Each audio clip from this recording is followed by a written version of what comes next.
आजसाठी केला होता अट्टहास, शेवटचा दिस गोड व्हावा. आता निश्चिंतीने पावलो विसावा, खुंटली या धावा तृष्णेची या. कौतुक वाटे झाली या वेचाचे, नाम मंगळाचे तिने गुणे. आता निश्चिंतीने पावलो विसावा, खुंटली या धावा तृष्णेची या. तुका म्हणे मुक्ती परनिली नोवरी,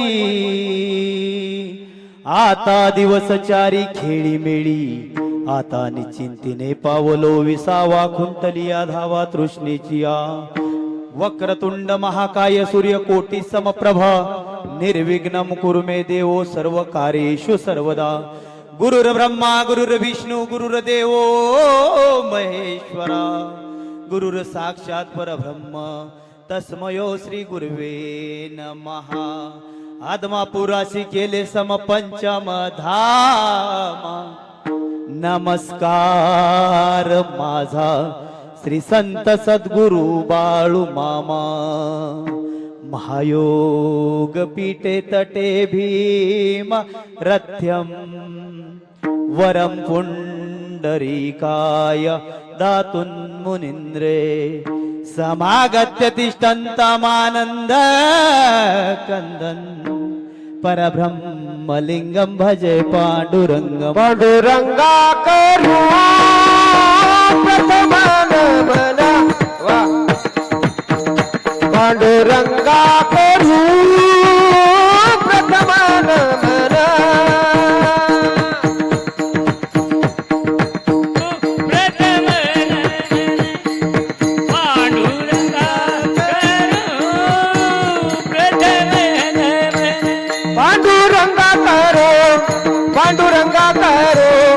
पांडुरंगा करू प्रथम नमन. पांडुरंगा करू प्रथम नमन. पांडुरंगा करू प्रथम नमन. पांडुरंगा पांडुरंगा पांडुरंगा करू प्रथम नमन. पांडुरंगा करू प्रथम नमन. पांडुरंगा करू प्रथम नमन. दुसरे चरणा संताचिया, दुसरे चरणा संताचिया. त्यांच्या कृपादाने कथेचा विस्तारू. त्यांच्या कृपादाने त्यांच्या कृपादाने त्यांच्या कृपादाने कथेचा विस्तारू. दुसरे चरणा संताचिया, दुसरे चरणा संताचिया. त्यांच्या कृपादाने विस्तारू. त्यांच्या कृपादाने त्यांच्या कृपादाने त्यांच्या कृपादाने कथेचा विस्तारू. पांडुरंगा करू प्रथम नमन. दुसरे चरण दुसरे चरण संताचिया. पांडुरंगा करू प्रथम नमन. दुसरे चरण दुसरे चरण संताचिया. संताचिया संताचिया. पांडुरंगा करू प्रथम नमन, दुसरे चरण संतांची या. त्यांच्या कृपादाने कथेचा विस्तारू. बाबाजी सद्गुरु दास तुका. ओम नमो ज्ञानेश्वरा, करुणा करा दयाळा, तुमचा अनुग्रह लादलो, पावन झालो चराचरी. प्रस्तुत प्राप्त प्रसंगी कीर्तन रूपी सेवेकरता निवडलेला अभंग. याजसाठी केला होता अट्टहास, शेवटचा दिस गोड व्हावा. आता आणि चिंतेने पावलो विसावा, खुंटली या धावा तृष्णेची या. प्रस्तुत प्राप्त प्रसंगी कीर्तन रूपी सेवेकरता निवडलेला अभंग. महाराष्ट्र भूषण संत हृदय सम्राट साधकांचे मायबाप, देहू निवासी वारकरी संप्रदायाच्या कलश स्थानी विराजमान असणारे श्री शिवछत्रपती यांचे आद्य गुरु म्हणून ज्यांना ज्यांना ओळखलं जातं ते देहू निवासी माझे जगद्गुरु तुकोबराय यांचा अभंग या ठिकाणी सेवेकरता निवडलेला आहे. याचसाठी केला होता अट्टहास, शेवटचा दिस गोड व्हावा काहीसा, या अर्थाचा अभंग जगद्गुरु तुकोबराय या अभंगाद्वारे आपल्याला काय सांगतात, साधनाद्वारे साध्य प्राप्ती कशी करायची.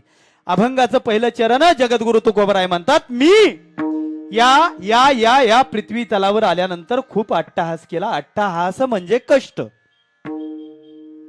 मी खूप अट्टहास केला. अट्टहास केला कशासाठी केला, मी खूप अट्टहास केला कशासाठी केला, शेवटचा दिवस अथवा दिस गोड व्हावा. मग शेवटचा दिवस गोड व्हावा यासाठी जगद्गुरु तुकोबराय काय म्हणतात, काय केलं मी साधना केली. मी जगाचा मालक पंढरीशी पांडुरंगाला विनंती केली, साधना केली, नामस्मरण केलं, भजन कीर्तन केलं. कशासाठी केलं, शेवटचा दिवस गोड व्हावा याकरता केलं. शेवटचा दिवस गोड होणं म्हणजे काय, काय अशोक मामा, काय शेवटचा दिवस गोड होणं म्हणजे काय. आता आपली धारणा काय झाली आहे माहिती आहे का, एकादशी दिवशी जाणं झालं की शेवटचा दिवस गोड, चतुर्थी दिवशी जाणं झालं शेवटचा दिवस गोड. वारकऱ्याला सुद्धा आता एकादशी दिवशी येत नाही, धारकऱ्याला येतंय, वारकऱ्याला येत. प्रवीण मामा, वारकऱ्याला सुद्धा एकादशी दिवशी येत नाही. आता काय झालंय, आपली तुम्हा जनजीवांची धारणा झाली, शेवटचा दिवस गोड, मरण आलं म्हणजे शेवटचा दिवस गोड असं नाही. पुनरपि जननम पुनरपि मरणम पुनरपि जननी जठरे शयनम यह संसारी खल दुस्तारी कृपया पारी पाहे मुरारी भजे गोविंदम गोविंदम भजे मूढमती. हा जन्म आहे, जन्म पुन्हा पुन्हा जन्माला यावं लागतं, पुन्हा मरावं लागतं, मेल्यानंतर परत जन्माने यावं लागतं. बरोबर. किती वेळा जन्म यावे नित्य व्हावे फजित. तुकोबराय एका ठिकाणी सांगतात, किती वेळा जन्म यावे नित्य व्हावे फजित. हे जोपर्यंत जन्म मरण चालू आहे ना, सायकलिंग चालू आहे, उपजेते नासे ते पुनरपि दिसे, हे घटिका यंत्र जैसे परिभ्रमेगा. घटिका यंत्र म्हणजे घड्याळ, घड्याळाचा काटा फिरतो, सकाळी दुपारी डोक्यावर ऊन आलं 12 वाजता झाल्या की संध्याकाळी मध्यान रात्र झाली की परत 12 वाजता त्या जागेवर येतो, गेलं की जायचंय. आत्मा कसा असतो, जसं आपण कपडे बदलतो तसं आत्मा शरीर बदलतो. जैसे जीर्ण वस्त्र सांडीजे मग नूतन भेटीजे. जसं जीर्ण झालेलं जुनं झालेलं कापड आपण टाकून देतो आणि मग नवीन भेटतं, तसं जुनं झालेलं शरीर आत्मा टाकून देतो आणि नवीन शरीर धारण करतो आणि आपण त्याला शेवटचा दिवस गोड म्हणतो. आता माझा ऐका, माझ्याकडे बघा जरा, हा माझा कीर्तनाचा ड्रेस आहे. अशोक महाराज, हा माझा कीर्तनाचा ड्रेस आहे. रात्री पोराहो सोनगावचं कीर्तन करून मी तुमच्याकडे संस्थेवर मुक्कामी आलो. असाच झोपलो होतो का, मग कसं झोपलो होतो, नाईट पॅन्ट टी शर्ट काहीतरी. संध्याकाळचा माझा झोपायचा ड्रेस वेगळा, कीर्तनाचा ड्रेस वेगळा, रानात जायचा ड्रेस वेगळा. रानात गेलं की तिथंच घालायचा, तिथं गेल्यावरच घालायचं, जाताना रानात घालून जायचं नाही. खेळीमेळी गदारोळी कीर्तन होईल. बाबांच्या वर्ष श्राद्धा निमित्त कीर्तन आहे, खेळीमेळी गदारोळी. तर रानात गेलं, रानात जायचं, हे कपडे काढायची, रानातल्या कामाची कपडे घालायची, चांगली कपडे रानात अडकून ठेवायची, परत घरी येताना ते कपडे काढायचे, चांगली कपडे घालून घरी यायचं. पाहुण्यांकडे जायचा ड्रेस वेगळा, जवळच्या पाहुण्यांकडे जायचा ड्रेस वेगळा. महाराज, सासरवाडीला जायचा ड्रेस अजून वेगळा आहे. झालंय का तुमचं? नाही ना. मग मुलगी बघायला जाताना तर लय अट्टहासाने जावं लागतं. शर्ट एकाचा, पॅन्ट एकाची, बुट एकाची, सॉक्स एकाचं, नाड्या एकाच्या, पेट्रोल तिसऱ्याचं आणि गाडी तिसऱ्याची, पेट्रोल उधारीच. ह्या सगळ्या तयारीनिशी जावं लागतं. महाराज काय म्हणतात, जसं आपण कपडे बदलतो, विनोदाचा भाग सोडून द्या. विनोद का सांगावा लागतो, तुम्हा आम्हाला थोडस शास्त्राच्या भाषेत सांगितल्यावर समजत नाही म्हणून विनोद सांगावा लागतो. अजून एक सांगतो, अजून एक सोपं करून सांगतो तुम्हाला. मोबाईल. सर तुमचा मोबाईल खराब झाला, इथं लासूरण्यात माहित नाही किती मोठ्या मोबाईल शॉप आहेत, पण बारामतीला चांगल्या मोबाईल शॉप आहेत. एस आहे, अजून कुठले आहेत, लय आहे त्या, ब्रँडेड झालंय सगळं. आता तुम्ही इथनं बारामतीला गेला मोबाईल घ्यायचं ठरवलं का मोबाईल घेतला 1,00,000 रुपयाचा मोबाईल घेतला आयफोन 70 प्रो मॅक्स आणि त्या शॉपीवाल्याला म्हणला मोबाईल बरोबर मला एक कार्ड बी दे म्हणला का नाही म्हणला का तुमचा जुना मोबाईल खराब झालाय तुम्ही त्या शॉपीवाल्याला काय सांगितलं फक्त मोबाईल दे ह्यो जुना मोबाईल आहे ह्यातलं ती पिन असते ती पिन घाल माझं जुनं सिम कार्ड काढ आणि ते 1,00,000च्या मोबाईल मध्ये टाक असं तुम्ही त्या शॉपीवाल्याला सांगितलं तुम्ही जुनं सिम बदललं का नाही बदललं का नाही बदललं हे मला सांगायचंय काय यात ना हा शरीर रूपी मोबाईल खराब झाला शरीर रूपी मोबाईल जर खराब झाला मामा तर तो शरीर रूपी मोबाईल आणि त्यात जे असणार आत्मा रूपी सिम आहे ते निघतं आणि दुसरं जे नवीन शरीर आहे दुसरं जे नवीन शरीर रूपी मोबाईल आहे त्या शरीर रूपी मोबाईल मध्ये ते सिम घुसलं जातं मरत कुणीच नाही आएगा सो जाएगा राजा रंग फकीर कोई सिंहासन पे बैठ गया कोई बांध गया जंजीर आलाय प्रत्येकाला जायचंय जन्माले बाळ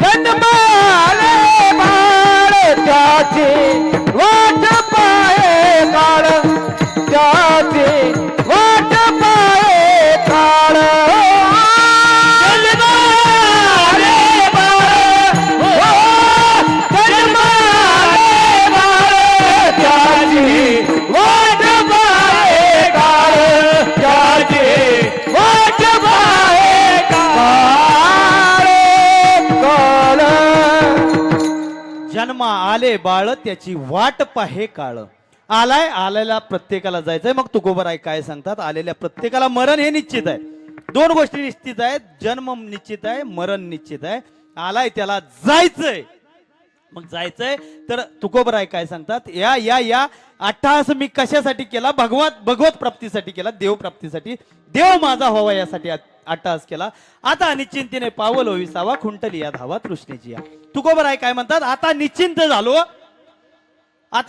झालो मी निवांत झालो आणि निवांत झालो खुंटली या धावा खुंटणे म्हणजे थांबली खुंटली या धावा तृष्णेची थांबली माझी धावा थांबली कशाची धाव थांबली माझी पळापळ थांबली माझी तहान थांबली कशाची थांबली आता निश्चिंतीने झालो पावल विसावा खुंटली या धावा माझी तृष्णा थांबली तहान थांबली मग आता सांगतो या या या या या संसारात दोन दुःख आहेत एक आहे चिंता एक आहे निश्चिंतता परमार्थात चिंता अजिबात नसते संसारात चिंता असते परमार्थात निश्चिंतता असते आता माझ्याकडे बघा ही माझी 2 बोट आहेत ही 2 बोट म्हणजे 2 शब्द आहेत हे काय आहे चिंता आणि ही आहे चिता मला काय सांगायचंय निश्चिंतता आणि चिंता ही आहे चिंता ही आहे चिता ही 2 सख्या बहिणी आहेत कोण आहेत ह्या 2 सख्या बहिणी आहेत यांचं काम आहे फक्त जाळणे गणेश महाराज काय आहे काय हा आणि ह्या 2 बहिणींचं ही कोण आहे बोला बोला बोला कोण आहे आणि ही चिता बोलत राहा चिंता आणि चिता तर ही चिंता आहे ना ही चिंता माणसाला जिवंतपणे जाळते आणि चिता माणसाला एकदाच जाते किती वेळा जाते तुमच्या इकडे रोज जाळत नाही ना जाळत चिता माणसाला एकदा जाळते सजीवम दहते चिंता निर्जीवम दहते चिंता सजीव माणसाला चिंता जाळते आज आज आज आज वर्ष श्राद्ध आहे लाख रुपये खर्च करायचा आहे किंवा अजून एक सांगतो चिंता माणसाला काय असते सकाळी घरातनं निघायचं कामावर जायचं डबा भरून कामावर गेला बायकोचा मागणं फोन आला हो पप्प्या रडतोय पप्प्याच्या शाळेत 150 रुपये फी भरायची आहे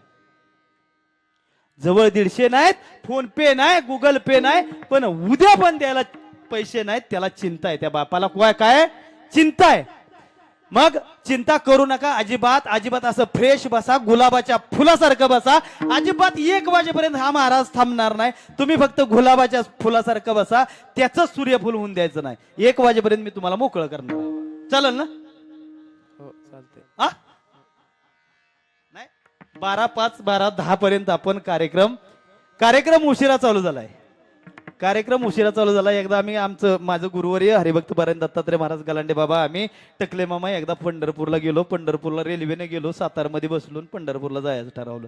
ते आलतं दोघं कार्यक्रमाला तिकडं. आणि कधीच सातारा पंढरपूर रेल्वे टाईमावर जात नाही. मामा होता की तुम्ही. आणि रेल्वे आली, अर्धा तास लवकर आली. लवकर आल्यावर आम्ही कीर्तनाचा एक हार होता गाडीत. म्हणलं आता ड्रायव्हरचा सत्कार करू. कधीच वेळेवर येत नाही ना, आज वेळेवर आलाय दादा. मग ड्रायव्हरचा सत्कार करू. सत्कार कराय हार घेऊन गेलो. हार बीर घातला, पेढा चारला पंढरपुरात घेतला. म्हणलं बाबा मामा मानलं तुम्हाला, ड्रायव्हर काका मानलं तुम्हाला राव. कवाच वेळ येत नाही ना, आज ही महाराज मंडळी आली आणि तुम्ही अर्धा तास लवकर आलाय. म्हणला बाबा ही कालची आहे कालची.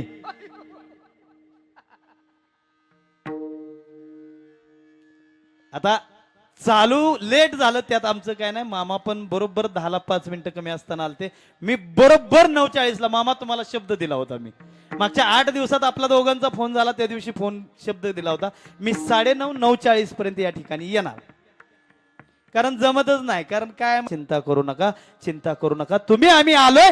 एक ना एक दिवस या दुनियेतून जायचंय. एक नाही ऊर आले अवतार, एक नाही ऊर आले अवतार, एक नाही ऊर आले अवतार, एक नाही ऊर आले अवतार, एक नाही ऊर आले अवतार, एक नाही ऊर आले अवतार, येत नाही वर आले अवतार, येत नाही वर आले अवतार. हो एरते पामर जीव किती एरते पामर जीव किती. हो एरते पामर जीव किती एरते पामर जीव किती.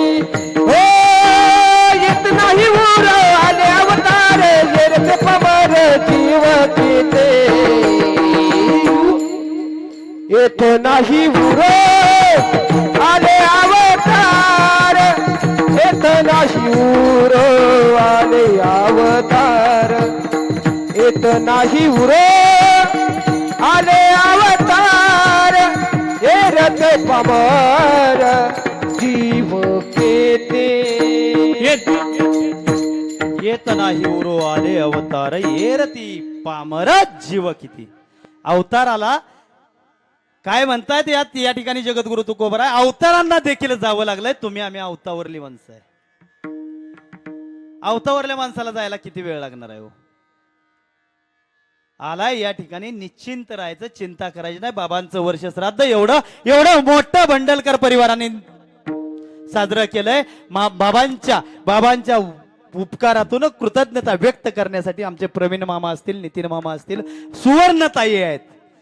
यांनी खूप चांगलं गोड नियोजन केलंय. आणि अजिबात चिंता करायची नाही. तुम्ही आम्ही आलोय. एक ना एक दिवस तुम्हाला आम्हाला जायचंय. आता मला सांगा, मी 100 किलोमीटरवरून आलो. 100-125 किलोमीटर गाव आहे. जाताना मामा आम्हाला शिंगणापूरचा घाट चढावा लागतो. आता रात्री आलोया, काल रात्री सोनगाव बंगल्याला कीर्तन होतं, रात्री आलोया. मग मला सांगा आता जाईल का नाही माघारी, गॅरंटी आहे का? हाय का नाही म्हणताय खुशाल. आताशी सुरुवात आहे राव, होय टकले मामा. तर जायचंय तुम्हाला आम्हाला. आता निश्चिंतीने पावलं विसावा, कुंटली या धावा तृष्णेची या, कुंटली या धावा तृष्णेची या. तुकाराम महाराज काय म्हणतायत, तृष्णा माझी तहान खुंटली. तहान म्हणजे आशा, आशा सांगून जातो. तृष्णा म्हणजे तहान. कोई लोकेशनाशे ग्रसित आहे, कोई वित्तेशनाशे ग्रसित आहे. जर एखादा कीर्तनकार तुमच्याकडे पाकिट न ठरवता आला तर त्याला असं समजायचं, त्याला प्रसिद्धीची तहान आहे. आणि जर एखादा कीर्तनकार प्रवीण मामा आदल्या दिवशी फोनवर सांगतोय, मामा असं करावं लागल, तर त्याला कशाची तहान आहे? मामा तुम्ही काय म्हणला? मामा म्हणलं मामा माझ्या कार्यक्रमाला यावं लागतंय म्हणलं. मी म्हणलं मामा कसं करावं लागतंय? महेश महाराज आहे, तुम्ही आहे, बाबांचं नाव चोरमले मामा ना, चोरमले मामा आहेत, कसं करावं लागतंय? तुम्ही काय म्हणला मला सकाळी? तुम्हाला जे काय करायचंय ते करा.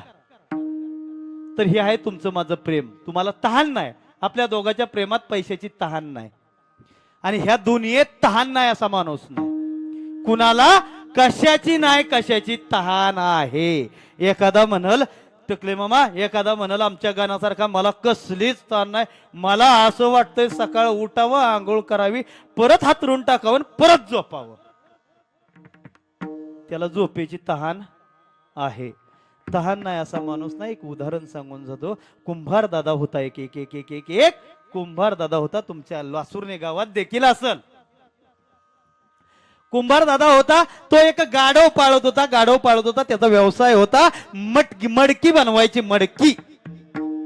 मडकी बनवायची. बारामतीचा बाजार असेल, लासुर्ण्याचा बाजार असेल, नातेपुत्याचा बाजार असेल, अजून इंदापूर असेल, कुठला जो बाजार आहे, मडकी बनवायची, त्या गाढवावर लादायची. तो गाढव एक पाळत होता, गाढवावर लादायची, आणि रोजच्या प्रमाणे रोज सकाळी उठायचं, त्या गाढवावर मडकी टाकायची आणि विकायला जायचं. एक दिवस असं झालं, मडकी बनवायची माती संपली. माती संपल्यावर त्यानं ठरवलं आज संध्याकाळी रात्रभर गाढवाला झोपू द्यायचं नाही, आपण पण झोपायचं नाही. गाढवाला झोपून द्यायचं नाही, आपण पण झोपायचं नाही. रात्रभर माती वाहायची. गाढवाच्या पाठीवर रात्रभर ओझं दिलं. गाढव कंटाळलं माती वाहून. बनवलेली मडकी होती. सकाळी उठला, अंघोळ केली, गाढवाला घेतलं, गाढवाच्या अंगावर त्या मडक्याचं गाठोडं लादलं दोन्ही बाजूला दोन, आणि बाजाराला जायला निघाला. आणि गाढवाचं काय झालं होतं? गाढव रात्रभर मामा झोपलं नव्हतं.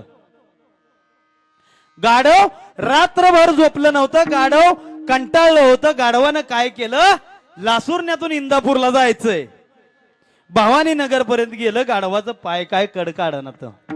एक गार आंब्याचं झाड बघितलं, आंब्याची सावली होती, आणि गाढवानं तुम्हाला सांगतो दिली ताणून.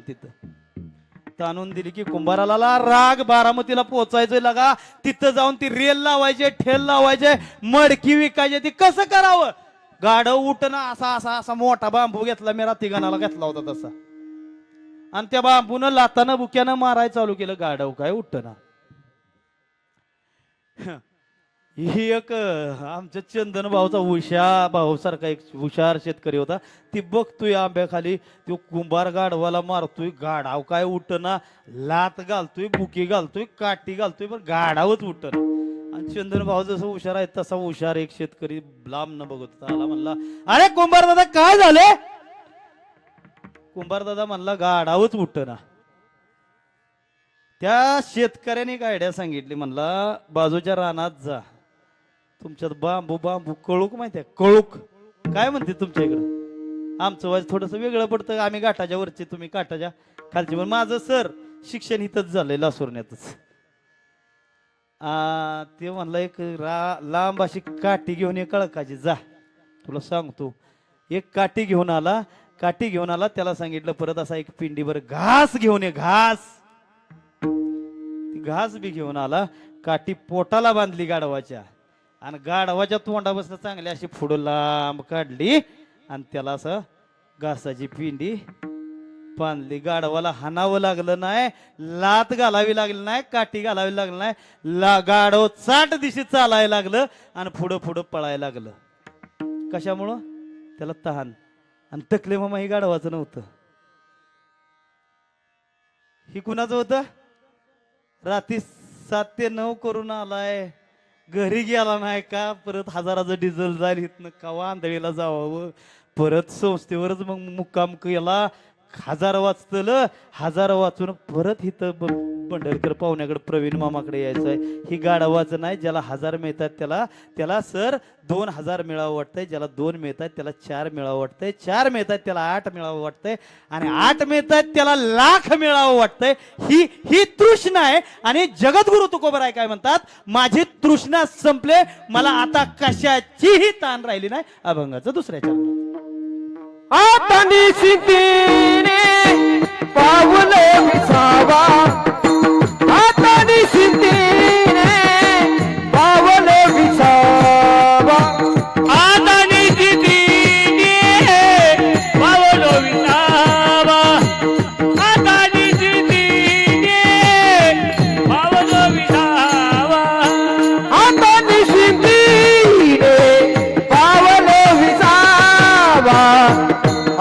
निसिद्धीने पावल विसावा आता निसिद्धीने पावल विसावा आता निसिद्धीने पावल विसावा आता निसिद्धीने पावल विसावा आता निसिद्धीने पावल विसावा आता निसिद्धीने पावल विसावा आता निसिद्धीने पावल विसावा हे कुंडलिया धावा तृष्णेचिया कुंडलिया धावा तृष्णेचिया आता निसिद्धीने पावल विसावा आता निसिद्धीने पावल विसावा आता निसिद्धीने पावल विसावा आता निसिद्धीने पावल विसावा विसावा आता निश्चिंतीने पावलो विसावा खुंटली धावा तृष्णेची. अजून आपण अभंगाच्या प्रस्तावनेत आहोत मामा. अजून मी अभंग सोडवतोय. अभंग सोडवायचा तर माझं स्पष्ट मत आहे, अभंग सोडवायचा वेळ कमी आहे, सरळ भावार्थ सांगायचा आणि या कुटुंबाबद्दल बोलायचं, या माझ्या आप्पांबद्दल बोलायचं, असं माझं नियोजन आहे. तर अभंगाचं दुसरं चरण तुम्हाला सांगून झालं. अभंगाचं तिसरं चरण. मग साधकाने प्रश्न केला तुकोबरायांना, तुमची तृष्णा गेली, तहान गेली, दावा गेली कशानं? कवताचे नाममंगळाचे तिने गुणे. त्या भगवान परमात्माच्या त्या मंगल नामानं माझ्या आयुष्यातली तहान गेली, भूक गेली, सगळं. म्हणजे मला आता कशातच रस राहिला नाही, फक्त देवाचं नाव सोडून. आणि अभंगाच्या चौथ्या चरणात जगद्गुरु तुकोबराय सांगतात, तुका म्हणे मुक्ती परनिली नोवरी आता दिवस चारी खेळी मिळी. मग तुकाराम महाराज काय सांगतात? मुक्ती परनिली नोवरी, मुक्ती आहे ना, मुक्तिरूपी स्त्री आमची दासी झाली, आमची नवरी झाली, आमची पत्नी झाली आणि तिच्या सोबत इथून पुढचा संसार सुखाचा झाला. मुक्ती या शास्त्रामध्ये 4 प्रकारच्या मुक्ती सांगितल्या: सलोकता, समीपता, स्वरूपता, संयोजता. आता मुक्ती मुक्ती मुक्ती मुक्ती म्हणजे नेमकं काय? प्रत्येकाला या ठिकाणी मुक्तीची चिंता आहे. मुक्ती पाहिजे, मुक्ती पाहिजे. तुकाराम महाराज काय म्हणतात? तुका म्हणे मुक्ती परनिली नोवरी आता दिवस चारी खेळी मिळी. मुक्ती आमची नवरी झाली. मला सांगा, एखादा लासुर्णी गावातला विषय आहे, कुणाला रागाला कुणी जाऊ नका. एखाद्याला वाटलं मला जातीचा दाखला पाहिजे, जातीचा दाखला काढायला तर सरपंचाकडे जावं लागतं. जातीचा दाखला काढायला गेला, सरपंच साहेब असले मूडवर तर देतील, नाही तर म्हणतील परत या. पण टकले मामा बायकोच सरपंच झाली. बायकोच जर सरपंच झाली तर जातीचा दाखला काढायची चिंता आहे का? घरातच आहे सगळं. मग त्याची काय? तर आपल्याला चिंता मुक्तीची आहे, कोणाला चिंता पैशाची आहे. पैशाची चिंता आहे. जर पण लक्ष्मी ज्याची दाशी झाली आहे, पाय लक्ष्मीचे हाती त्याने नैवे काकुलती. लक्ष्मी एखाद्याची दाशी झाली की त्याला हाय का टेन्शन? माणूस आयुष्यभर, मला सांगा, आयुष्यभर धन धन धन धन धन धन धन धन कवापर्यंत करतो? कवापर्यंत करतो? जोपर्यंत पत्रिकेवर निधन लिहिलं जात नाही. जोपर्यंत पत्रिकेवर निधन लिहिलं जात नाही तोपर्यंत माणूस आयुष्यभर धन धन धन.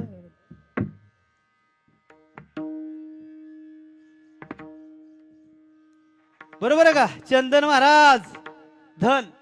तर तुकाराम महाराजांनी धन धन धन आहे ना, धर ते विषया समान मानलंय. अजिबात आपलंच चाललंय, माझीच गाडी, माझीच माडी, माझ्याच बायकोची गोलगोल साडी.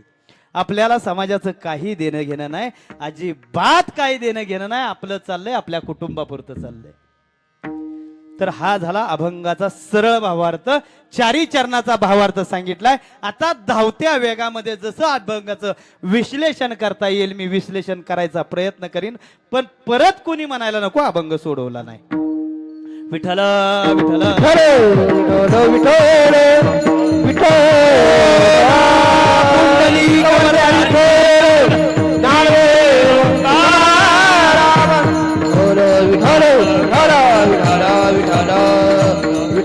विठ्ठल राम या जसाठी केला होता अट्टहास शेवटचा दिस गोड व्हावा आता निश्चिंतीने पावलो विसावा खुंटली या धावा तृष्णेची या काहीसा या अर्थाचा अभंगाचा अर्थ सांगून झाला. सेवेकरता निवडण्यामागचं कारण परिहार नामक सेवेचं कारण. या घराचे वडील, या घराचा कर्ता, या घराचा आधारवड, या घराचा वटवृक्ष. कारण प्रवीण मामा, नितीन मामा, तुम्ही आता सर्वजण तुम्ही आता चांगलं वेल सेटेड आहे करता म्हणता येणार नाही. या घराचा आधारवड वृक्ष, ज्या वृक्षानं या घराला सावली दिले असे आप्पा हरिभक्त परायण कैलासवासी ज्ञानदेव बापूराव भंडलकर यांना या इहलोकीची यात्रा संपून आज बरोबर 1 वर्ष पूर्ण होतंय. आज 1 वर्ष पूर्ण होतंय. त्या निमित्तानं हा वर्ष श्राद्धाचा कार्यक्रम, प्रथम पुण्यस्मरण दिनाचा कार्यक्रम या ठिकाणी आमचे प्रवीण मामा असतील, नितीन मामा असतील भंडलकर, माझ्या सुवर्णताई आत्या असतील, सुवर्ण आत्या आडके शिक्षिका आहेत त्या असतील. या सर्वांच्या वतीनं घरामध्ये 11 नातवंड आहेत आणि नुसती 11 नातवंड नाहीत. माझी प्रत्येक कीर्तन ऐका महाराज, मामा माझी प्रत्येक कीर्तन ऐका, नुसती नातवंड नाहीत, 11 नातवंड वेल सेटल आहेत, वेल एज्युकेटेड आहेत. आपण वेल एज्युकेटेड झालोय मामा, वेल एज्युकेटेड झालोय, पण वेल एज्युकेटेड बरोबर वेल कल्चरल होणं गरजेचं आहे.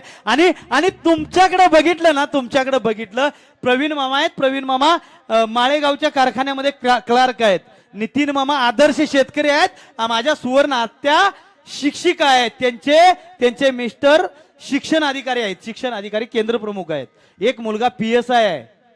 एवढं मोठं कुटुंब आहे. एवढ्या मोठ्या कुटुंबाला आता तुम्हाला एक सांगू, माफी मागून बोलतो, या भारत देशामध्ये महाराष्ट्रामध्ये आजोबांचं वर्ष श्राद्ध घालायला वेळ नाही. पण खरंच तुमच्या सर्व कुटुंबाच्या चरणावर साष्टांग दंडवत घालतो. एवढं वेल सेटल, वेल एज्युकेटेड कुटुंब असताना तुम्ही तुमच्या आजोबांनी, तुम्ही तुमच्या वडिलांनी तुमच्यासाठी जे काय उपकार करून ठेवलेत त्यातून कृतज्ञ व्हायचा प्रयत्न केलाय. विठ्ठल विठ्ठल विठ्ठल विठ्ठल विठ्ठल राम विठ्ठल विठ्ठल. आज बाबांचं प्रथम वर्ष श्राद्ध पुण्यस्मरण. वर्ष श्राद्ध म्हणजे पुण्यस्मरण सांगतो. पुण्य म्हणजे प्रथम शब्दाचा अर्थ, आता इथं वेल एज्युकेटेड फॅमिली आहे सगळी, पण विश्लेषण प्रथम म्हणजे एक पुण्य अधिक स्मरण. पुण्य म्हणजे बाबांनी जे पुण्य आपल्या गाठीला बांधून ठेवलं होतं आणि बांधावंच लागतंय. आता चोरमले मामा, पुण्य गाठीला बांधावंच लागतंय. ह्या दुनियेत आता कोणाचंच काय खरं नाही. आले देवाची या मना, आले देवाची या मना, आले देवाची या मना, आले देवाची या मना, आले देवाची या मना,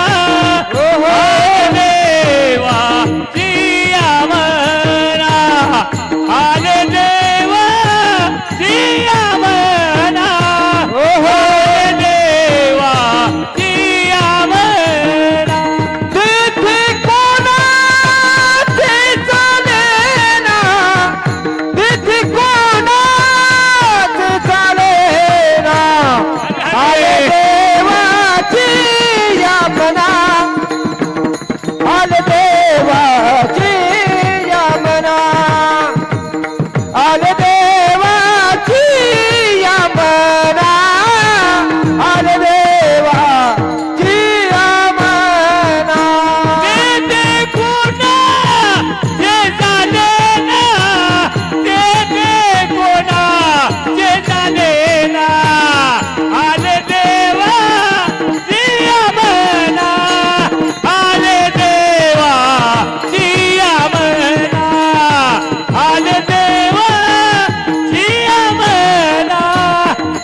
शिवाजीच्या मनात तेथे कोणाचे चाले ना, हरिश्चंद्र तारा राणी डोंबा घरी वाहे पाणी.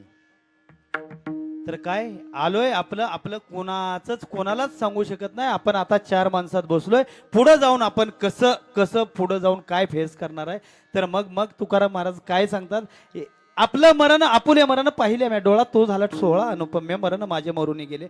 मग आपण जगायचं कसं, रोज सकाळी उठल्या बरोबर आजचा माझा शेवटचा दिवस आहे असं समोर माणसाला भेटायचं, माणसाच्या मनात घर करून जायचं. आणि बाबांनी ते मनात घर केलं होतं, आप्पांनी ते मनात घर केलं होतं. अतिशय हलाखीच्या परिस्थितीमध्ये 2 मुलं आणि 1 मुलगी, असा प्रपंच अतिशय हलाखीच्या परिस्थितीमध्ये तो प्रपंच चालवला. हलाखीच्या परिस्थितीमध्ये प्रपंच चालवत असताना काही दिवस भारतीय सैन्य दलात सेवा केली. किती दिवस केली मामा? 19 वर्ष आप्पांनी भारतीय सैन्य दलामध्ये सेवा केली. आणि तुम्हाला सांगतो, मी रोज तुम्हाला सांगतो माझा फेवरेट अभंग काय सांगू आता, संतांचे उपकार. आणि त्या अभंगात मी सैनिकाचा आपल्यावर असणारा उपकार सांगितल्याशिवाय पुढे जात नाही. आणि खरंच मामा सैनिक सांगायला मला लय आवडतो, पण आज आता मला वाटत नाही होईल, कारण अभंगाचं चिंतन मांडायचं मला होईल असं वाटत नाही. तर त्या बाबांच्या उपकारातून कृतज्ञ होण्यासाठी ह्या परिवारानं केलेला गोड आयोजन सोहळा एवढा मोठा, एवढा चांगला सोहळा आयोजित केलाय. या सोहळ्यासाठी माझ्या बरोबर आलेले माझे गुरुवर्य हरिभक्त परायण या इंदापूर तालुक्याची गान कोकिळा टकले महाराज म्हणलं, टकले मामा म्हणलं की इंदापूर तालुक्यात कुठेही जा, ज्या ठिकाणी संप्रदायाची सेवा केली जाते त्या ठिकाणी टकले महाराज म्हणलं, टकले मामा म्हणलं की आदरानं नाव घेतलं जातं. असे माझे गुरुस्थानी असणारे हरिभक्त परायण टकले मामा, त्याचबरोबर गुरुस्थानी असणारे आमचे चोरमले मामा, माझ्या सोबत आलेले मृदंग म्हटलं की महेश ढोबळे नाव आठवतं, आणि महेश ढोबळे म्हटलं की मृदंग आठवतो. सोलापूर जिल्ह्याचं वैभव, मृदंग महामेरू, मृदंगमणी, आदरणीय हरिभक्त परायण महेश महाराज ढोबळे यांच्या चरणावर वंदन करतो.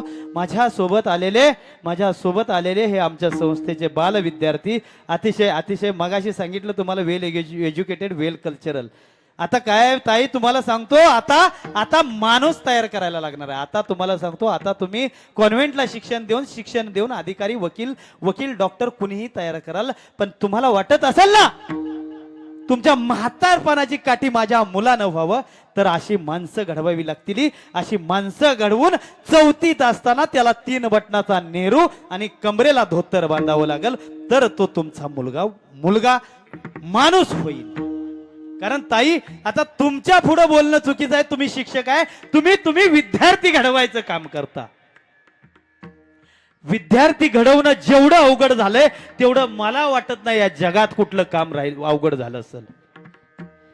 कारण लय त्रास आहे, लय त्रास आहे. आईबापाचा लाड आहे, पोरगा काय शिक्षकाला ऐकत नाही शाळेत आल्यावर, बरोबर आहे का? ऐकतो. सकाळी म्हणलं हरिपाठाचं पुस्तक घेऊन बस, मला म्हणलं महाराज आपल्याला कीर्तनाला जायचं, मी तुमची गाडी पुसून घेतो. बरोबर आहे का? तर त्याचबरोबर संस्थेतील सर्व विद्यार्थी, प्रवीण मामा, तुमच्या घरावर जे आज दुःख आलंय ते दुःख माझ्यावर 3 वर्षापूर्वी आलं. माझ्या वडिलांचं 3 वर्षापूर्वी जाणं झालं. माझ्या वडिलांची खूप इच्छा होती, मला माझा दादा कीर्तनाच्या गादीवर उभा राहिलेला बघायचा आहे, खूप इच्छा होती. पण 2022-23 ला माझे वडील या इहलोकाची यात्रा संपवून निघून गेले. पण कीर्तन करतोय त्या दिवसापासून वडिलांपेक्षा जास्त प्रेम करणार माझे काका हरिभक्त परायण दिलीप महाराज साहेब, LNT रिटायर झालेत साहेब. LNT मध्ये प्रोजेक्ट मॅनेजर होते. वानखेडे स्टेडियमचं काम त्यांनी केलंय, प्रोजेक्ट मॅनेजर होते. पण ज्या दिवशी मी कीर्तनाला उभा राहिलो त्या दिवशी त्यांनी ठरवलं, भाऊ राहिले नाहीत, भाऊ असते तर तुला सांगितलं असतं, विकास या ड्रायव्हिंग सीटवर बसू नको, तू महाराज आहे बाजूला बस, मी गाडी चालवतो. आणि त्यांची कमी जोपर्यंत मला होतंय तोपर्यंत मी त्यांची कमी भरून काढणार. आजपर्यंत महाराष्ट्रभरात जिथं कीर्तन झालेत माझ्या बरोबर सावली सारखे असणारे, परमार्थातलं काहीच कळत नाही, अभंग कळत नाही, काय नाही, फक्त गळ्यात माळ आहे. पण माझ्यावर असणारं प्रेम आणि माझा पोरगा पुढे गेला पाहिजे या प्रेमापोटी उभा राहणारे, माझ्या सोबत सावली सारखे उभा राहणारे माझे दिलीप काका असतील, त्यांच्या चरणावर नतमस्तक होतो आणि सेवेला सुरुवात करतो. विठ्ठल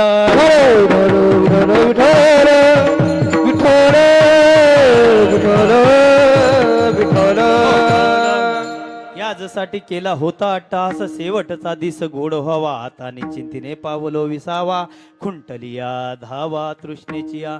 तुकाराम महाराज या अभंगाच्या पहिल्या चरणातून सांगतात. मी आता बऱ्यापैकी तुमचं विश्लेषण अभंगाचं करून झालंय. यासाठी केला होता अट्टहास, तुमचा माझा अट्टहास चाललाय, तुमचा माझा अट्टहास चाललाय पैसे कमवण्यासाठी, संसार सुखाचा करण्यासाठी, माझी मुलं चांगली शिकली पाहिजेत. अजिबात आपण दुसऱ्या कोणाचा विचार करत नाही.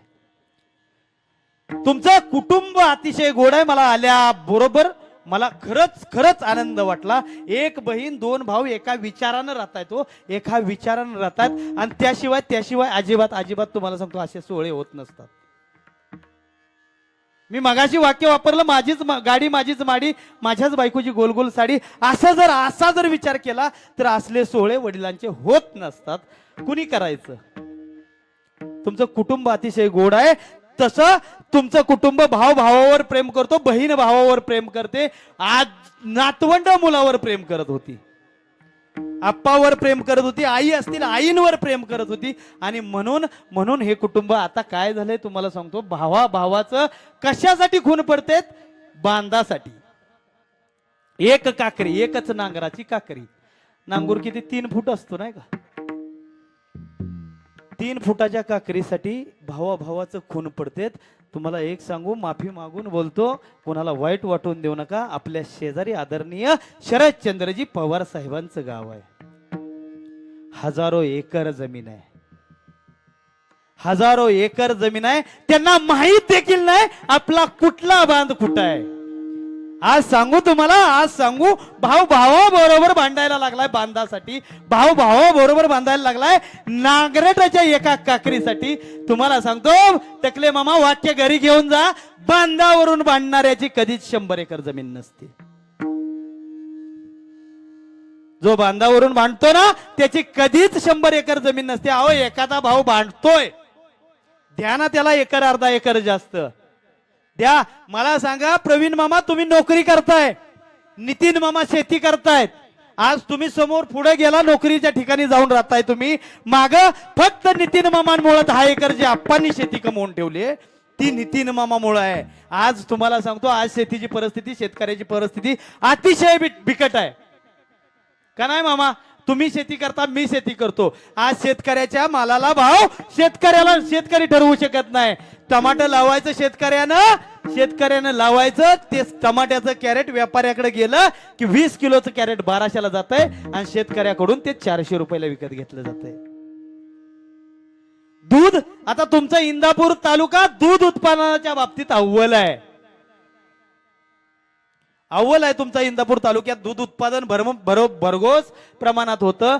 मला सांगा, 20 रुपयाला पाण्याची बाटली भेटते, 20 रुपयाला पाण्याची बाटली भेटते. तुम्हाला मला माहित नाही ते पाणी फिल्टर केलंय का, आरओ केलंय का. आपण हसत ती बाटली घेतो.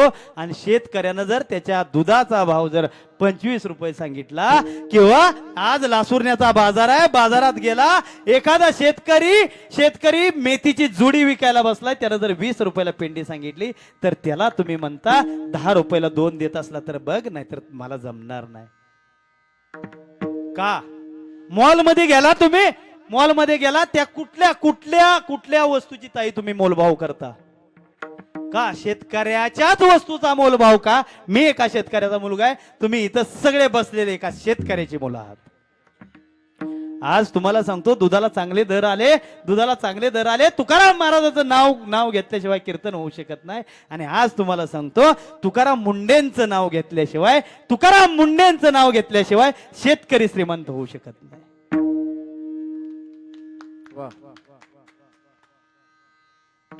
तुकाराम महाराजांना त्या काळात काळ घाबरला होता.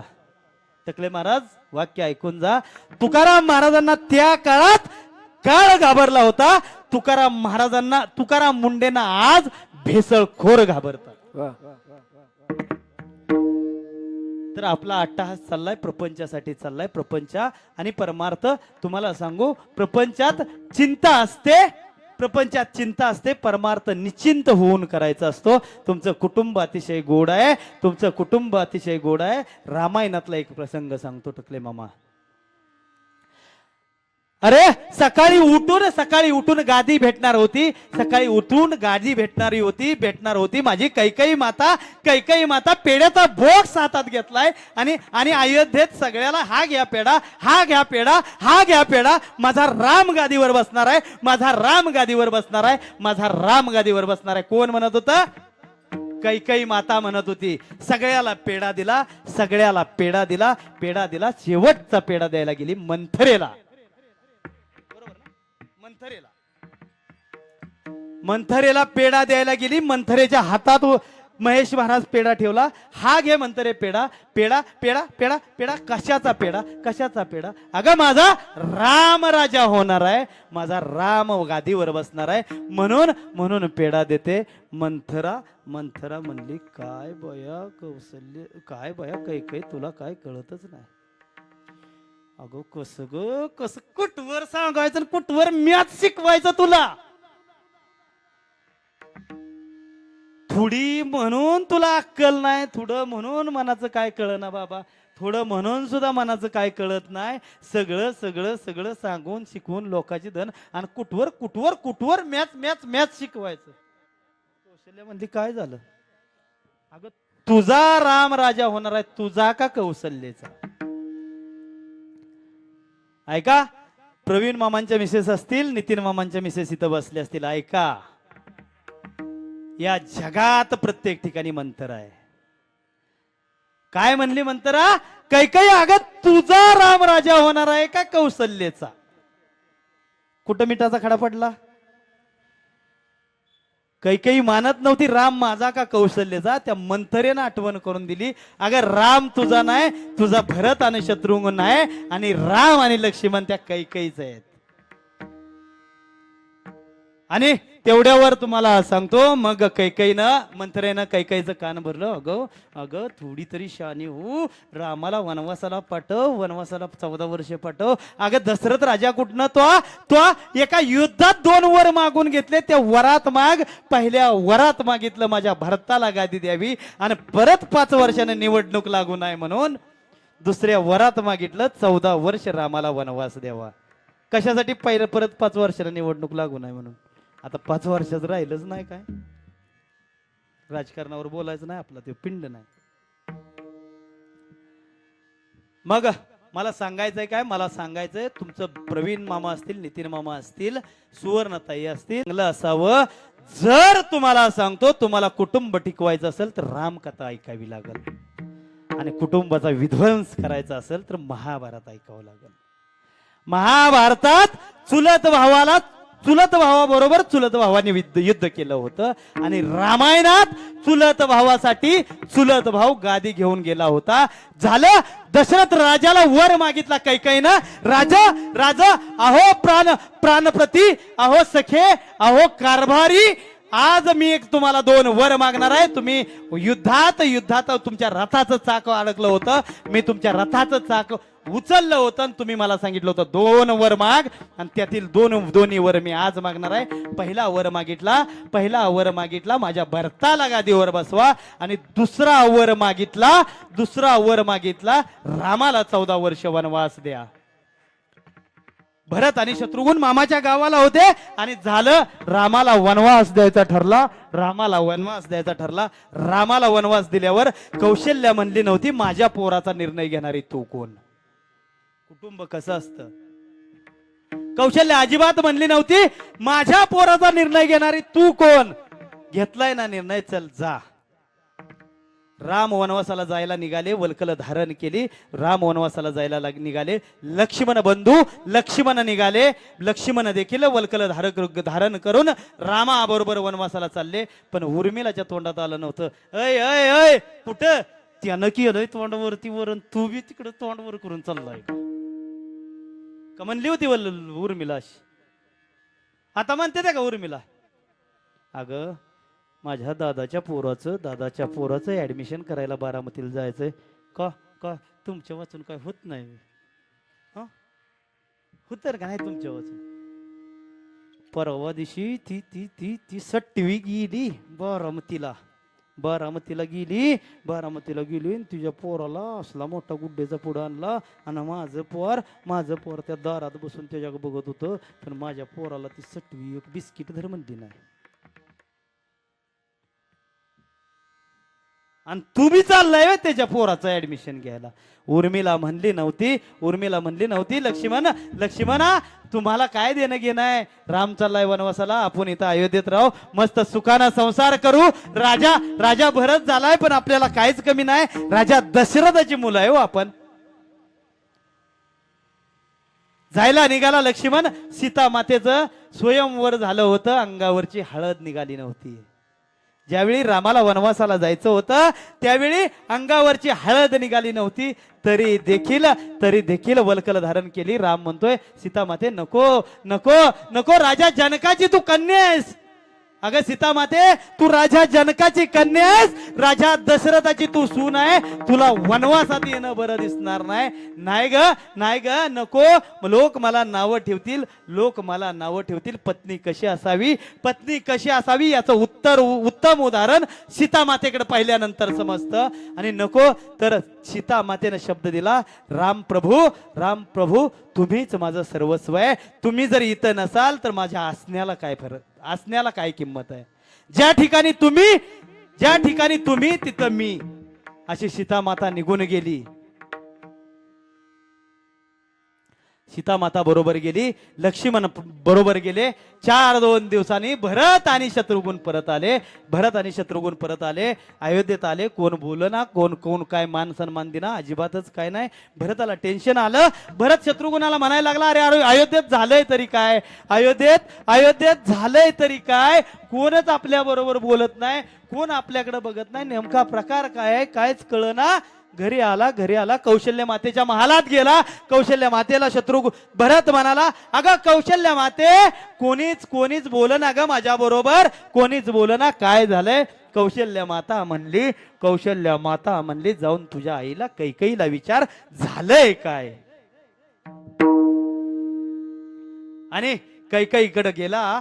भरत गेल्यानंतर कैकेयीने सांगितलं, अरे काय झालं कसलं टेन्शन घेतोय? माझ्या संग कोण बोलत नाही? अरे नाही बोलू दे की या अयोध्येचा राजा तू झालायस, तू राजा आहेस अयोध्येचा. अगं मी राजा आहे. माझा राम भैया कुठं आहे म्हणल्याबरोबर त्या कैकेयीनं कहाणी सांगितली. राम प्रभू वनवासाला गेलेत असं सांगितलं. आणि वनवासाला गेलेत सांगितल्याबरोबर भरताच्या तोंडातून शब्द आला, कैकेयी तू दुष्ट आहेस, कैकेयी तू पापी आहेस. तुला आजपासून आई म्हणणार नाही. आजपासून तुझं कोण नाव घेणार नाही. का नाही नाव घेणार नाही? मला सांगा. जिथं स्वार्थ आला परमार्थात स्वार्थ आला, टकले मामा नाव घेतलं जात नाही. संसारात स्वार्थाला नाव घेतलं नाही. 2 बंधू आहेत, प्रवीण मामा, नितीन मामा.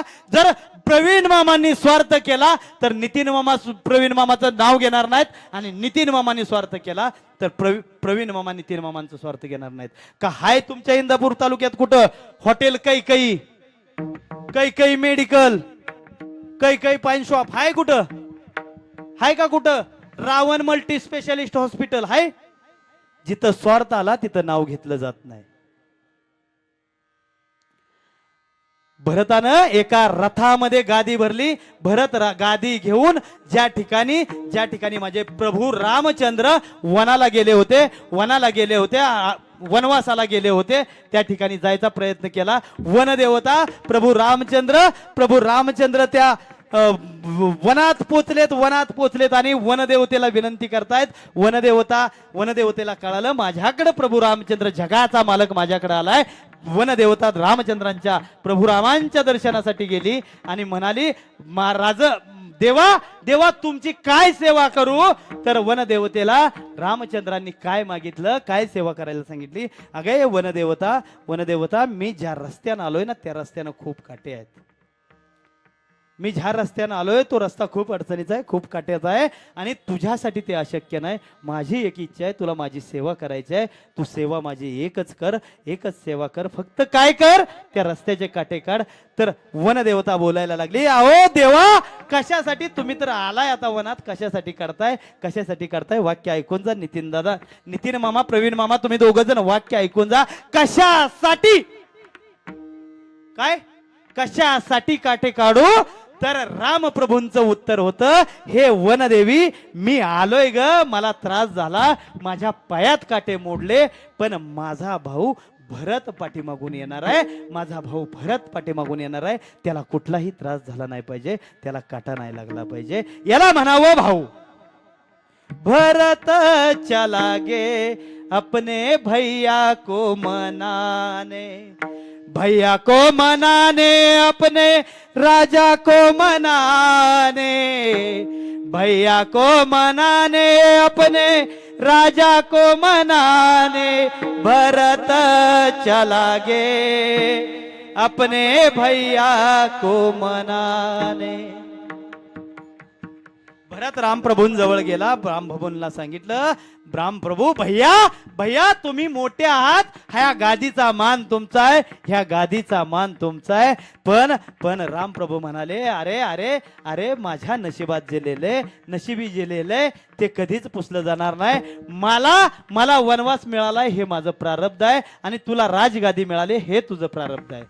ललाटी जे लिहिले ते मोडी ना कोणी, असं ज्ञानोबरायांनी एका ठिकाणी. आता आपलं काय झालंय, आपलं नशीब लिहिलंय कुठं टकलंय मामा, कपाळाव. आणि आपण लासुरण्यात बोलायचं म्हणलं भ्या वाटतंय मला. आपण चाललोय हात दावत कुणाला बी, ही घ्या माझा हात. ज्ञानोबरायांनी काय सांगितले, ललाटी जे लिहिले ते मोडी सके ना कोणी, जे कपाळावलेले ते. आणि आपण खुशाल, तुम्हाला सांगतो, महाराजांनी हात दावतोय, महाराज बघावं माझं काय, महाराज बघावं माझं काय. नशिबात लिहिलेलं कुणाला कळत नाही, आणि नशिबातलं कुणालाच कळत नाही. ते फक्त एकच बदलू शकतं, आपलं प्रारब्ध कोण बदलल, आपलं कर्म कोण बदलल, तर देवाची केलेली साधना बदलल. अभंगाचं पहिलं चरण याजसाठी, याजसाठी केला होता ठास, याजसाठी केला होता ठास, याजसाठी केला होता ठास, याजसाठी केला होता ठास, याजसाठी केला होता ठास, याजसाठी केला होता ठास, याजसाठी केला होता ठास, याजसाठी केला होता ठास. शेवटचा दिस गोड व्हावा, शेवटचा दिस गोड व्हावा, शेवटचा दिस गोड व्हावा, शेवटचा दिस गोड व्हावा. आता निसिंदीने पावलो विसावा, आता निसिंदीने पावलो विसावा, आता निसिंदीने पावलो विसावा, आता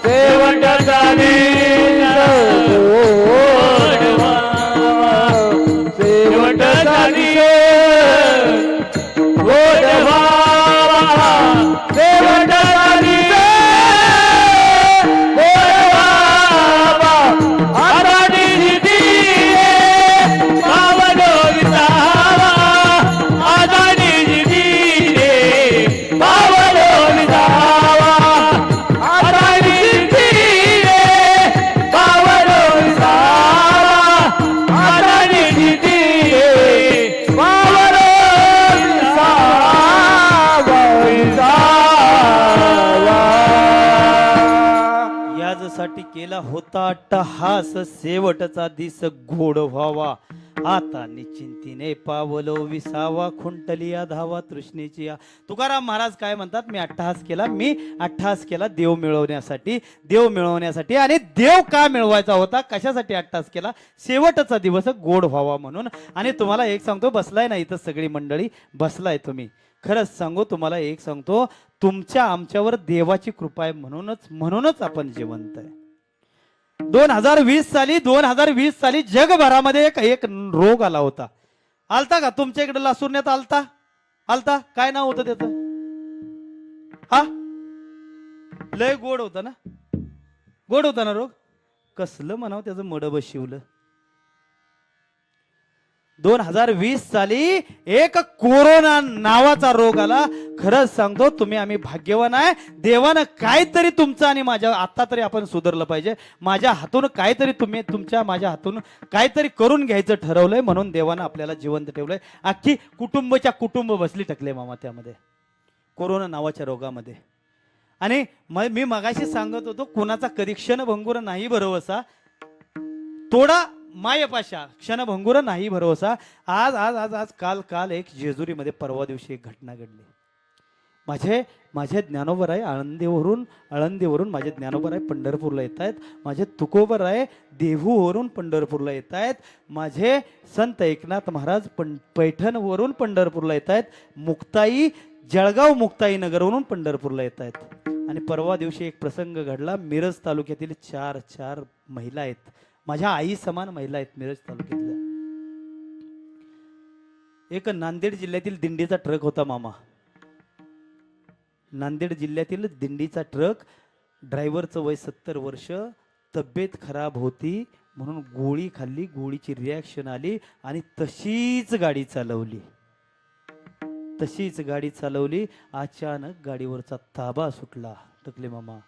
अचानक ताबा सुटला आणि तो ताबा सुटला आणि दिंडीमध्ये घुसला ट्रक. दिंडीमध्ये घुसला, 10-15 लोक जखमी झालेत आणि त्यातल्या माझ्या 4 माता भगिनी जागीच गतप्राण झालेत. अहो एका बाजूनं बघायला गेलं तर पंढरीच्या वारीत मरण येणं हे भाग्याची गोष्ट आहे. शेवटचा दिवस गोड झाला त्यांचा. एका बाजूनं बघायला गेलं तर कुणाची तरी आई गेली. गेल्या वर्षी तुमच्या घरावर जो प्रसंग आला ना ताई, गेल्या वर्षी याच दिवशी तुमच्या घरावर जो प्रसंग आला, तुमच्या घरातून बाप नावाची छत्री निघून गेली. तशीच काल कुणाची तरी आई निघून गेली आहे. तर बदललं पाहिजे. कोरोना नावाचा 2020 साली रोग आला, त्यातून आम्हाला जिवंत ठेवलं. खरं सांगू, आता कोणतरी म्हणाल आम्ही मास्क लावला, आम्ही लस घेतली म्हणून जिवंत ठेवलं. अजिबात नाही. तुमच्यावर त्या पंढरीच्या पांडुरंगाची कृपा म्हणूनच जिवंत राहिलात तुम्ही. लस घेतलं सोडून द्या. लस घेतलेली मेली. नुसती लस घेतलेली मेली नाहीत, ज्यांचं हक्क हॉस्पिटल विकत घ्यायची ताकद होती अशी लोक मेली. उदाहरण सांगून जातो, हिंगोली जिल्ह्यातील राजीव सातव नाव. सर तुम्हाला माहितीये राजीव सातव नाव, एवढं मोठं नाव, अख्ख हॉस्पिटल विकत घेतलं असतं. नवे जगभरातले सगळे डॉक्टर जवळ आणून बसवले असते सेवेला. पण जावं लागलं. माणसाच्या आयुष्यात येण्याचा आणि दिवस आणि जाण्याचा दिवस ठरलेला आहे आणि त्याला कोणीच बदलू शकत नाही. अहो सर, किती पैसे आहेत तुमच्या जवळ? घ्या, उचला, पोत भरा आणि ठेवा देवाच्या समोर आणि देवाला सांगा मला फक्त 1 दिवसाचं आयुष्य वाढवून दे. एवढे पैसे घे देवा आणि मला फक्त 1 दिवसाचं आयुष्य वाढवून दे. अजिबात मिळणार नाही. दिवसाचं नाही, 1 क्षण वाढवून मिळणार नाही. नावाचं राज्य आहे, तिथं ज्ञानोबर आहे आणि तुकोबर आहे यांचं चरण त्या महाराष्ट्राच्या मातीला लागले. हरीचे दास जन्म घेती, येते हरीचे दास जन्म घेती, येते हरीचे दास जन्म घेरी, येते हरीचे दास जन्म घेरी. ओ पवित्र ते पावना तो देश, जेते हरीचे दास जन्म घेती, जेते हरीचे दास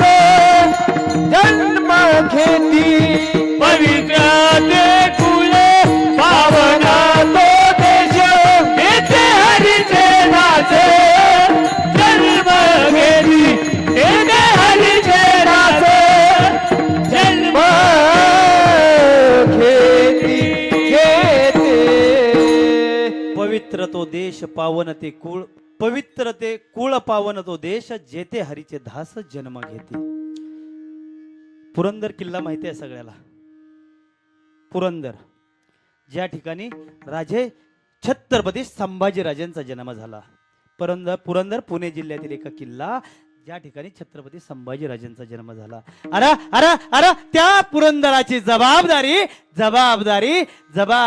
बहिर्जी नायकांच्या परंपरेतून दादोजी खोमणे नाईक यांच्याकडे आली होती. पत्नीचं नाव लक्ष्मीबाई आणि दादोजी खोमणे नाईक हे दोघे जण पुरंदर आणि वज्रगडाच्या किल्ल्याचं संरक्षण करत होती. त्या काळात 7 सप्टेंबर 1791 साली त्यांच्या पोटी एक रत्न जन्माला आलं. अख्खा पुरंदर नाहून निघाला. का निघाला? दादोजी खोमण्यांच्या पोटी पुत्र रत्न प्राप्त झालंय म्हणून. त्याच काळात महेश महाराज इंग्रज राजवट यायला चालू झाली.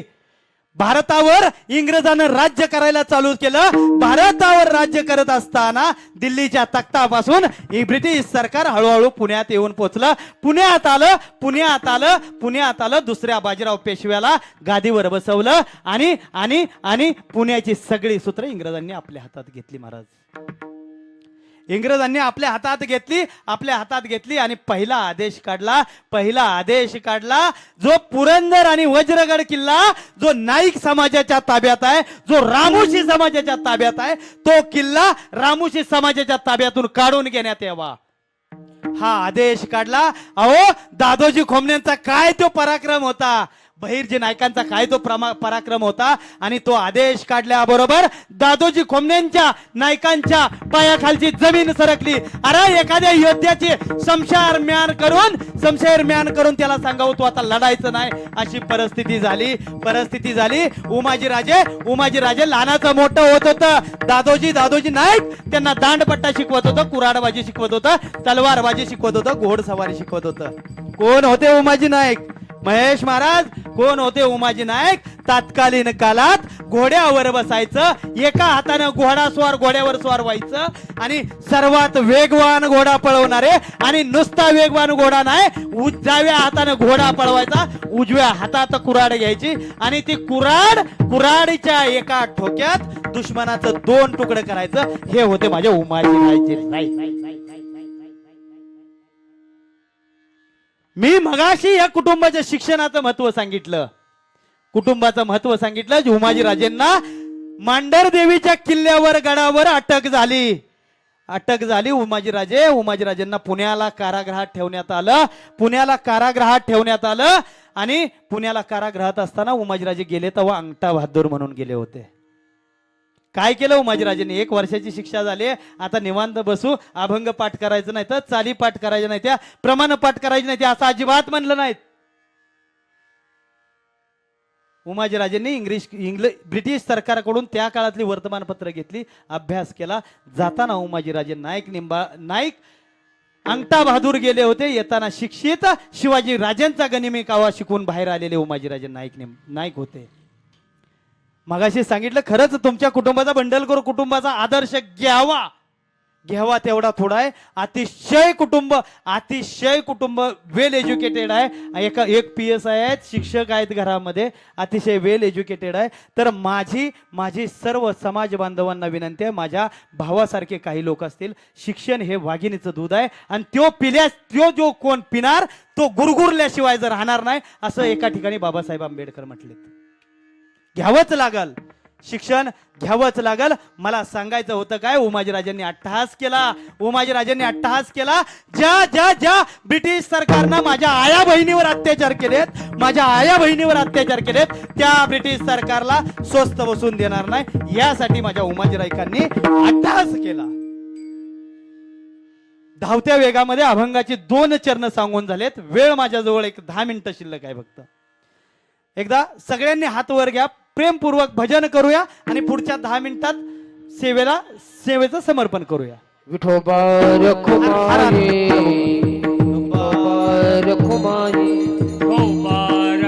हरी जय जय विठोबा रखुमाई हार हार मुकाट्या विठोबा रखुमाई जय जय विठोबा रखुमाई विठोबा रखुमाई जय जय विठोबा रखुमाई विठोबा हरी जय जय विठोबा रखुमाई विठोबा जय जय विठोबा रखुमाई विठोबा हरी जय जय विठोबा रखुमाई विठोबा हरी जय जय विठोबा रखुमाई विठोबा रखुमाई जय जय विठोबा रखुमाई विठोबा रखुमाई जय जय विठोबा रखुमाई विठोबा रखुमाई विठोबा रखुमाई विठोबा हरी जय जय विठोबा रखुमाई विठोबा रखुमाई विठ्ठल माझा माझा माझा माझा माझा विठ्ठल माझा मी विठ्ठलाचा विठ्ठल माझा माझा माझा माझा माझा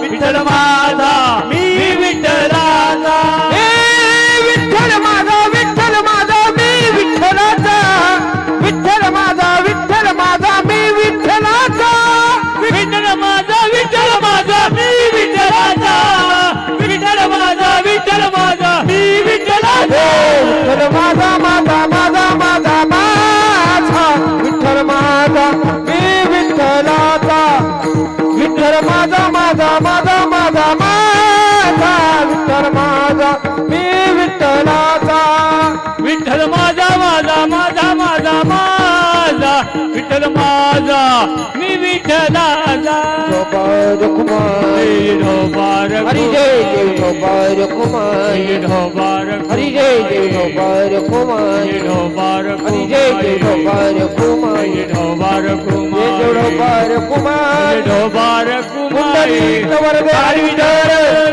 ज्ञानदेव तुकाराम पंढरीनाथ भगवान की जय माऊली ज्ञानेश्वर महाराज की जय जगद्गुरु तुकाराम महाराज की जय विठोबा रखुमाई विठोबा जय रखुमाई विठोबा रखुमाई विठोबा रखुमाई पुंडलिक वरदे हरी विठ्ठल ज्ञानदेव तुकाराम विठोबा रखुमाई विठोबा हरी जय जय विठोबा रखुमाई हरी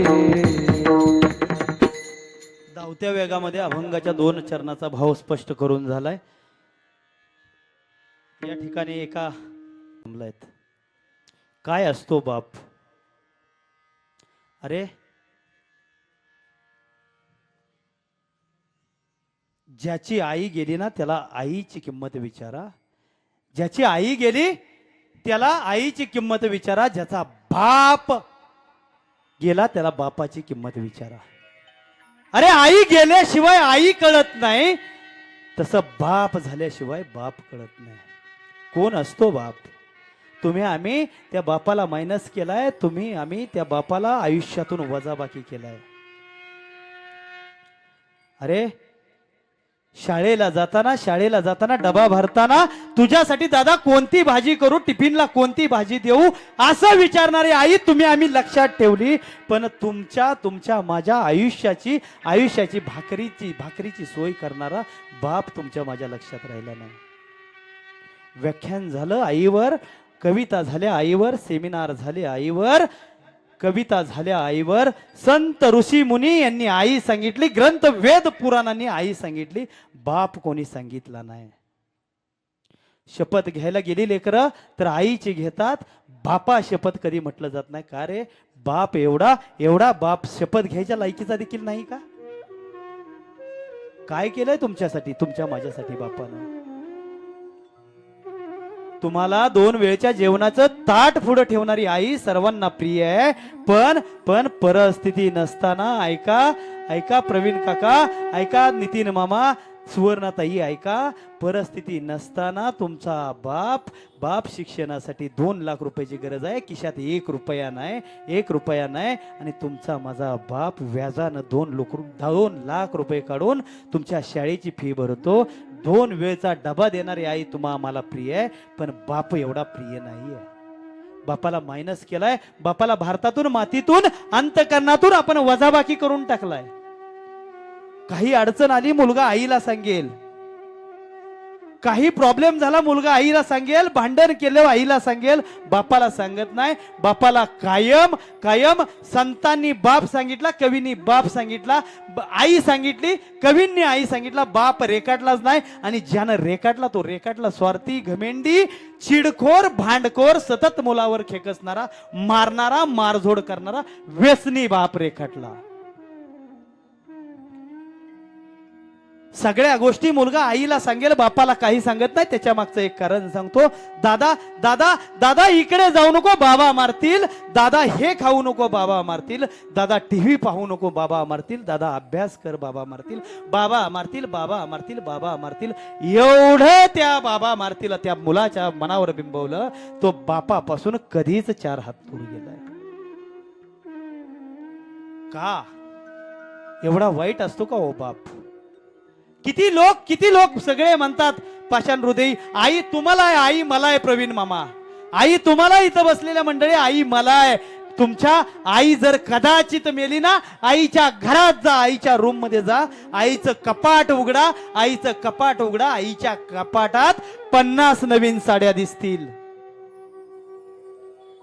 दिवाळीचा सण आला, बापानं आईला कपडे घेतली, बापानं मुलीला कपडे घेतली, बापानं दोन्ही मुलाला कपडे घेतली. पण ज्याला आपल्या अंगावरचं 50 रुपयाचं फाटकं बनेल बदलता आलं नाही ना, त्याचं नाव आहे बाप. त्याच्या फटक्या सदऱ्याला कशी ठिकरा जोडलेली, उभ्या आयुष्याला त्याने कशी कातर लावलेली.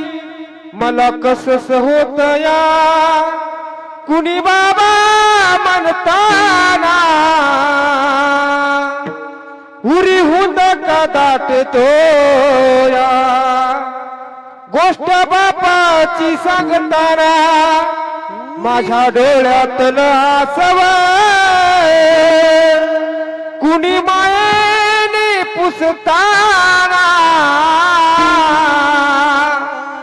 उरी हुंद का दाटतो या गोष्ट बापाची सांगताना, गोष्ट बापाची सांगताना, सांगताना.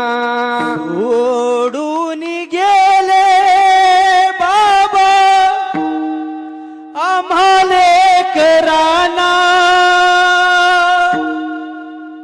सोडून गेले बाबा आम्हाले कराना. बाबा बाबा बाबा हाक मारू बी कुणाला, बाबा बाबा बाबा हाक मारू मी कुणाला. तुमचा माझा बाप आपल्याला सोडून गेलाय. लोक म्हणतात बापाला मया नसते, बापाला मया नसते, बाप पाषाण हृदयाचा असतो. तुम्हा दोघाला पण मुली आहेत माझ्या अंदाजानं. बाप पाषाण हृदय असतो, बाप पाषाण हृदय नसतो. बाप पाषाण हृदय नसतो. बापाच्या बापावर सगळ्यात जास्त घरात जीव कोणाचा असेल तर मुलीचा असतो. आणि आणि आणि आणि बापाचा सगळ्यात जास्त जीव कोणावर असेल तर मुलीवर असेल. विचारा त्या सुवर्णताईंना. आप्पा आज फोटोत आहेत. सुवर्णताईंना म्हणाव, बघू सुवर्णताई, द्या द्या ओ द्या. बाबांना आप्पांना हाक मारा. सुवर्णताई हाक देतायत का आप्पा बघा. बापाचा सगळ्यात जास्त जीव जर घरात कोणावर असेल तर त्या लाडक्या चिमणीवर असतो. आणि बापावर सगळ्यात जास्त जीव असतो ताईचा असतो. बाप आयुष्यात बाप आयुष्यात 3 वेळा रडतो. पहिल्यांदा रडतो आपल्या मुलीचं लग्न ठरवताना. लग्न ठरवायचंय, बैठक बसलीये घरात बैठक बसलीये, परिस्थिती नाही, घरात बैठक बसलीये. आणि समोरचे माणसं सांगतायत 5 लाख रुपये आठवा. सुवर्णताई त्या दिवसाचा प्रसंग आठवा. 5 लाख रुपये हुंडा मागितलाय, 5 लाख रुपये हुंडा मागितलाय. बैठक बसले पाहुण्यांच्या समोर. माझा बाप म्हणतोय 5 मिनिटामध्ये तुम्हाला मी निर्णय देतो. एक 5 मिनिटामध्ये मी तुम्हाला माझा निर्णय घेतो. तिथून उठला, किचन मध्ये गेला. किचन मध्ये आई, मुलीची आई आणि मुलगी स्वयंपाक करत होती. मुलीच्या आईला म्हणाला, अगं पाहुणे म्हणतायत. आई बोलून गेली. आई बोलायला लागली, नको, आपली दिदी खूप सुंदर आहे, आपण दुसरं एखादं स्थळ पाहू, 5 लाख रुपये देणं आपल्याला परवडणार नाही. दीदीला विचारलं, दीदी तुला नवरा मुलगा पसंत आहे का, तुला ते स्थळ पसंत आहे का. दीदीनं तोंडानं सांगितलं नाही. दीदीच्या फक्त गालावरचं हास्य बघितलं आणि बापानं ओळखलं, माझ्या दीदीला हे स्थळ पसंत आहे. बाप पत्नीला बोलायला लागला, प्रसंगी मी सावकाराकडून व्याजाने पैसे काढीन, माझी 1.5 एकर शेती विकेन, पण माझ्या दीदीला हे स्थळ आवडलंय, माझ्या दीदीचं कल्याण करीन. हा बाप होता. अहो, लेकीच्या लग्नामध्ये लग्नाच्या दिवशी पहाटे 6 वाजता नवी अंगावर साडी घालून, गळ्यात सोनं नाणं घालून मिरवणारी आई तुमच्या माझ्या सर्वांच्या लक्षात आहे. पण आपल्या ताईच्या लग्नात 10 लाख रुपये खर्च करून ज्याला कपडे बदलायला देखील वेळ मिळाला नव्हता ना, तो तुमचा माझा बाप होता.